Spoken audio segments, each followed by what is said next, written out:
Hello, my name is Robert Kiyosaki, and I'm best known for a book called Rich Dad, Poor Dad, which I published in 1997, and it has been on the New York Times bestseller list and bestseller lists all over the world for, I think, nearly 7 years, which is, if I may say so myself, quite an accomplishment.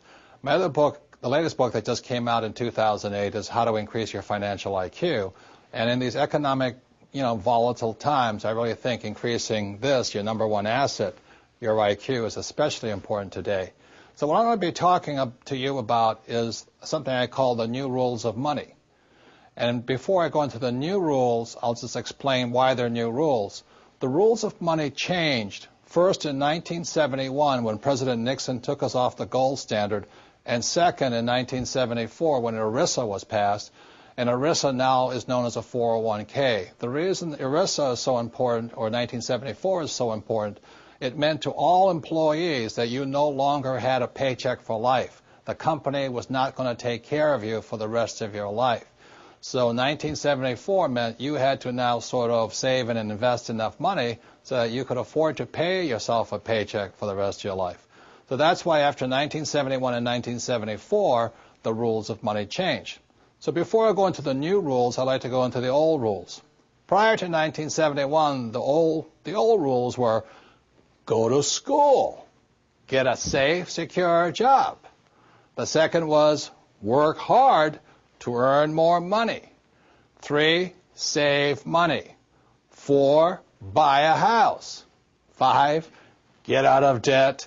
6, invest for the long term, and in most people's cases, they invest in mutual funds. And 7, diversify.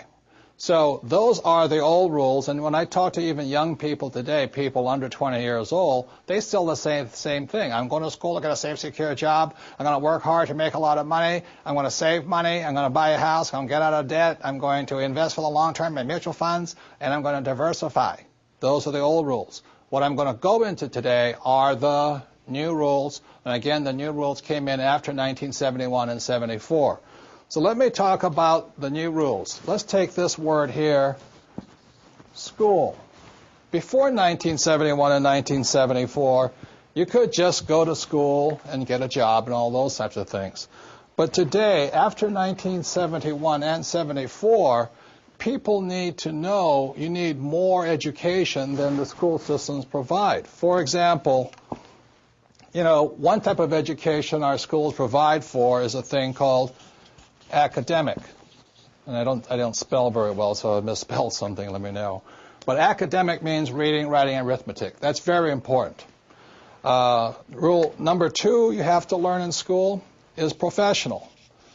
So, after I graduate from high school or college or whatever it is, do I go on to law school or to go to trade school, become a plumber, or to learn to be a webmaster, whatever it is? So it's academic and professional education.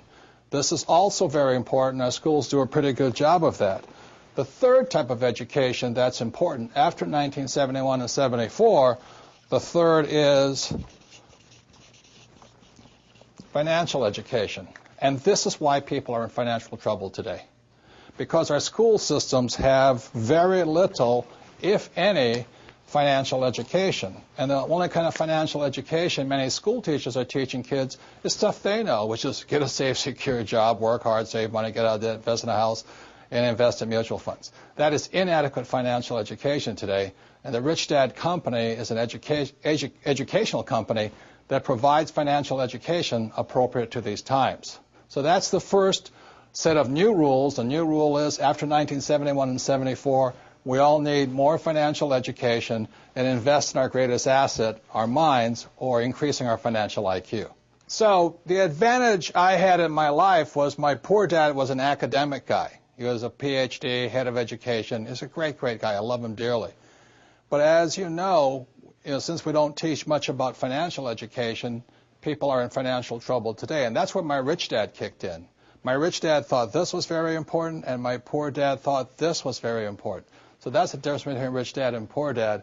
And one more thing, the reason I apologize for my spelling is even though my dad was the head of education for the state of Hawaii, he had me as his son, which kept him humble.